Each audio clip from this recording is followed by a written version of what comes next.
ఇక్కడ వచ్చేసి మండే రోజు మధ్యాహ్నం అయితే పులిహోర చేశాను. ఒకవేళ చూడని వాళ్ళు ఉంటే ఫుల్ వీడియో చూడండి, ఛానల్ కింద లింక్ ఇస్తాను.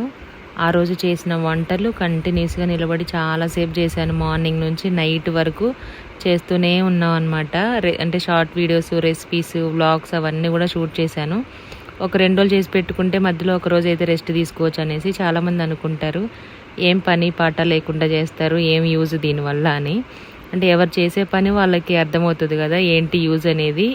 ఏం పని లేకుండా రూపాయి రాకుండా ఎవరు టైం వేస్ట్ చేసుకోరు. అంటే చాలామందికి తెలిసి ఉండకపోవచ్చు, అంటే యూట్యూబ్ ద్వారా మనీ వస్తుంది అనేసి. కాబట్టి అలా మాట్లాడడం అంటే కామెంట్ పెట్టిన సిస్టర్కి తెలియదేమో, నాకు తెలిసైతే. మనం పని మానుకొని మరి ఇవన్నీ చేసి చూపించి ఎడిటింగ్ చేసుకొని ఫోన్లు, రింగ్ లైట్లు ఇవన్నీ కొని ఇంతగానం కష్టపడి చేసుకోవాల్సిన అవసరం లేదు.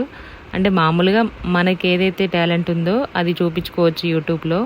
మీకు ఏదైనా నచ్చితే కనుక తప్పకుండా కొత్త వాళ్ళు ఎవరైనా ట్రై చేసే వాళ్ళు ఉంటే ఖచ్చితంగా ఆపకుండా ట్రై చేయండి.